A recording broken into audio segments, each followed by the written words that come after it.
fine-tuning your station finder in your daily search or quest for information, for guidance, particularly on resilience. You have tuned in now to KREZ, the 820 station on resilience.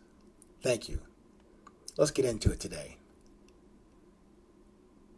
We're going to talk about these things called expectation and knowledge. And let me start with saying those two words, expectation and knowledge, are both overrated. Like or similar to those process models that I mentioned to you in the 820 Enterprise and in the book Resilience, the Beauty of Presence, those aspects of intelligence are all wrong, but can be useful to you in application. In application to your self-discovery of your purpose and message, and on your particular path in resilience.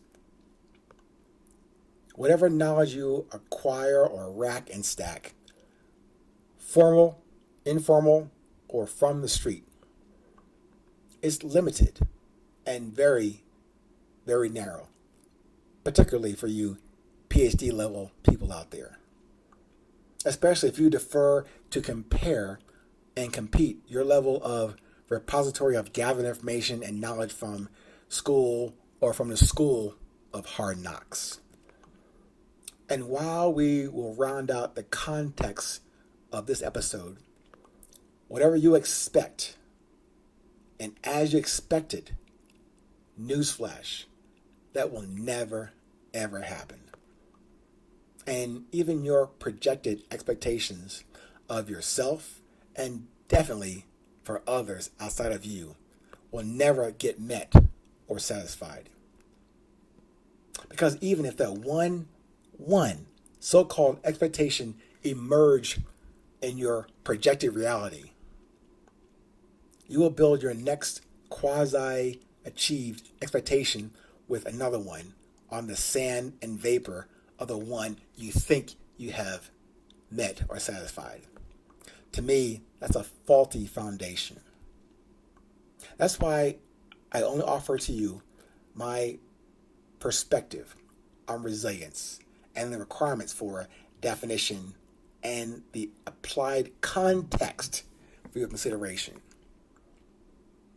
I offer you solid, defined, but flexible parameters for you to develop as curious, genuine, sincere, no wax, and original departures into this moment. Not for a comparison or competition with yesterday, nor as a fantasy projection into a tomorrow that will never come. Yes, I desire and guarantee to change your perspective on this present moment. Through my examples of good, bad, and ugly or indifferent behavior and development on my path called resilience, this quality that I propose as what we all have to share and express is still valid. To observe and to communicate to each other this thing called resilience. Only after, we face and recognize and put the personal committed work into ourselves and through the grace of our respected and respective Creator. So instead of piles of data and knowledge and code and books and whatever, which is further corrupted by a silly level of expectation, both those aspects of knowledge and expectation only serve to distract and distance us from each other and from this present moment of awareness. I suggest that we replace those habits with efficient and accessible practices of, for example, appreciation, respect, and courtesy in what and in from who we get exposed to, and to deepen our awareness in an ever-evolving world. I say ever evolving, but sometimes it's in a devolving world or environment. You cannot predict or project what you have experienced. You can only, and if I may say, only experience this moment. Note the difference between experienced and to experience.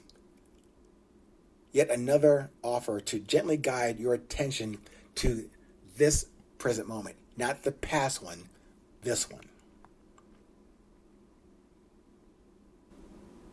I'm asking you to appreciate this love, this blood of love, the substance of love, if you will, that neither you nor I have created, yet even by our ignorance, we get to enjoy its existence within our existence. All those internal essences of life and all the external resources were already created before we ever got here. Our responsibility is to be accountable for those resources put before us to produce something of value to the quality that we already have at our disposal. We have to not only imagine, not just imagine, but see them, feel them from within first, and then be open to receiving them. And that's part of this resilience thing. Just to appreciate these and that opportunity.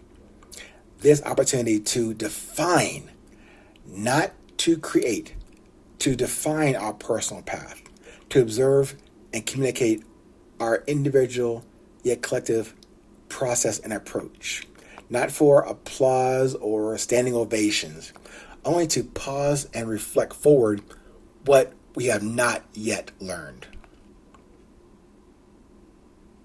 You just experience and embrace that fate thing I mentioned to you of now going forward, not knowing what the fate says to you or prescribes for you, accepting I hate to say this, the uncertainty of not knowing, but a certainty of being. How about that? Of going forward, never backwards. And always and only from this present moment. Pardon me for repeating and restating this simple statement, not as a mantra.